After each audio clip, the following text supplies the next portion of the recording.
thank you very much. It's really nice to see all of you all here. I hope that when you get out this evening, everyone will still be pleasant because it's a pretty crowded room. My reason for being in this company is a very simple one. I'm a doctor. I'm not sure how Barbara and Chad and Mary got into it, but I said, what can I do to help my patients? And I had someone come along and tell me that there was a product that was being promoted that supposedly is going to be a revolutionary product in terms of its actions on the body. And that maybe the whole world ought to be on it.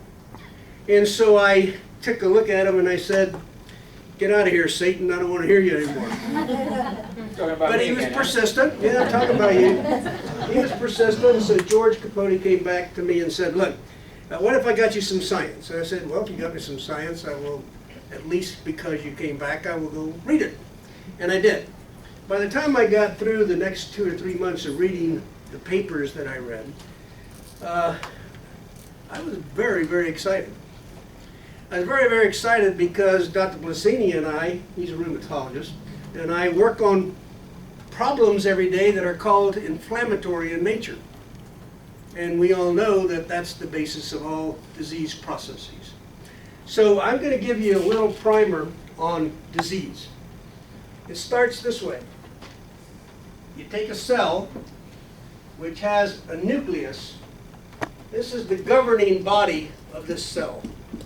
And that nucleus you might want to consider as being the general. And inside the cell are a bunch of organelles, or little organs, that are manufacturing for us the things we need. And inside the nucleus are little energy things called mitochondria. And these mitochondria need energy to operate, and they get it from the one thing everybody in this room has in common: oxygen. All of you are breathing, therefore all of you and I are the same. The oxygen is combusted, and when it's combusted, it produces what are called free radicals. And free radicals are the byproduct of the utilization of oxygen in the cell. Now, that is the basis of all disease. The day you were conceived, you started getting mom's blood. God bless her, we all love our mother. But she also had free radicals in her blood. So we started out, and this was an epiphany for me, Raphael, when I started reading that endothelial dysfunction. That's when the lining of an artery is not working right, and they found it in the fetus. And I said, how can that be? Until I understood this process. Well, if you have an injury that occurs to any organ in our body, you get a reaction, and that reaction is called inflammation. So I'll write that word down for you because you read about it in the press all the time. And what is inflammation to us doctors? Inflammation is the immune system's or the body's response to the injury caused by a free radical.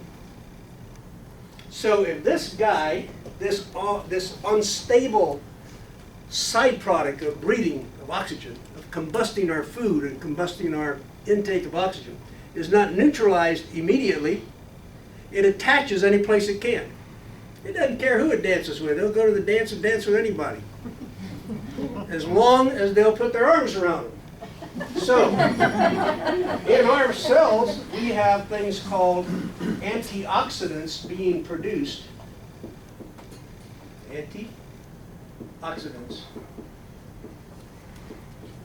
being produced by these little organelles in here, which for the moment I'll call factories. And they're producing antioxidants in huge numbers so that we can neutralize the free radicals. But now think about it. We start out with a cell full of antioxidants and a tiny, tiny little bit of inflammation because we had it from mom. But as we go through life, this happens very, very slowly but progressively. And so at a point in time, when we reverse the abundance of antioxidants, because the general sent out a message and said, make anti-inflammatories. We now have a situation with which we have a huge problem, because we're not going to stop breathing until we die. And so we're going to keep combusting food, we're going to keep having oxidative stress, but we're going to have less and less antioxidant production to fight the battle. So there is a system in which these things are made in the first place, and it resides in a protein called NRF2, nuclear release factor 2. It has a much longer name, but I'll make it easy for you because that's what you're going to read about, NRF2. And it's stable and sits in there, and when we get a stimulus to that, it's called Protandim, the product, the master product of this company. It goes here, it's released. It's like a ship that's being held captive by its anchor. It's released, sends a message to the general up here and says, hey boss, we're really getting clobbered now. We've got such a rent in our wall. We got so many free radicals that we can't handle them. You need to reverse the engines in your factories down here, and you need to make antioxidants. And in fact, that's what Protandim does. Protandim, and I'm dumbing it down real easy for all of us, because I'm not a very smart guy, so I've got to make it easy. I've got to understand how it works. This combination of herbs taken out of our own biosphere, where we have lived and breathed and evolved for all these years, has the ability to stimulate our intrinsic, means our own God-given, nature-given cells to make millions of molecules of antioxidants and enzymes immediately. Not a one-to-one reaction, but millions. So what happens is the amount of inflammation-producing products decreases, the amount of antioxidants increase, and we get marked decreases in inflammation. That's what I learned when I went to science. All of you understood that clearly? Yeah. Well, I still didn't believe it. So I went into my office and I told that young lady there, she's my nurse practitioner, we need to find out if this is true. So we ordered on our patients all the anti-inflammatory markers. And if it's correct, and my colleagues can correct me, that all disease is going to elicit inflammation which ends up in a scar, then we should see evidence of inflammation decreasing if we use this product. So, I'm not from Missouri, I'm from Ybor City, which is worse. And I'll tell you that the amount of inflammation that we saw in some patients was pretty average, and some was enormous, and some was barely visible. But every single one of those patients that we put on Protandim and remeasured their inflammatory markers all improved. Now, I'm not a real visual guy, because I'm often accused of can't tell red from green, but I can see this army, this battle going on in a cell. And this battle is a battle that can only be won if we were able to somehow survive without using oxygen, but we can't. So we'll never win the battle. But what we can do is we can really, really suppress the rapid progression of disease, and we can really help patients enormously.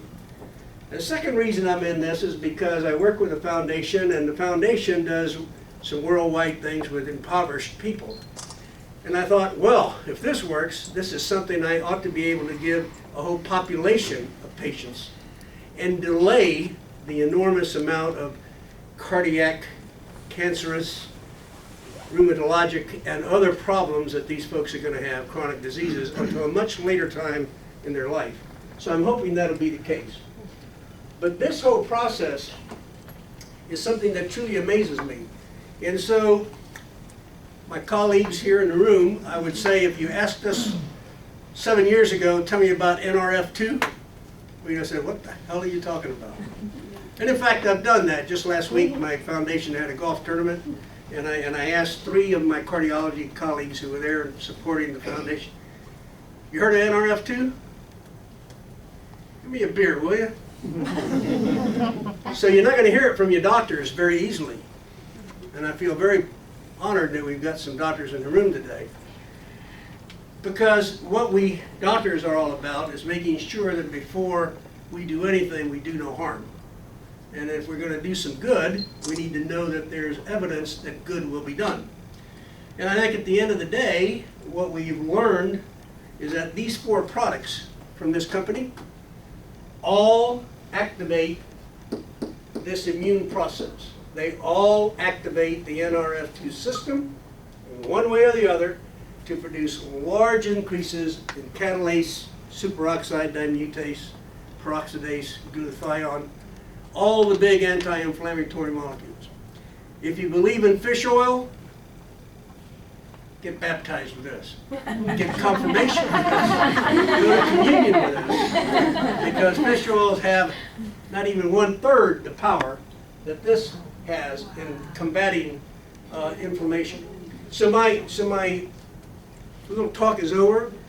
If you asked me, should I take this? My answer is, every single human being on this planet should be taking it. Because, we don't want organ transplants to do it. But if we take it at the beginning, we'll avoid perhaps the organ transplant. Thank you. That's very All right, so that's my story. Sticking to it.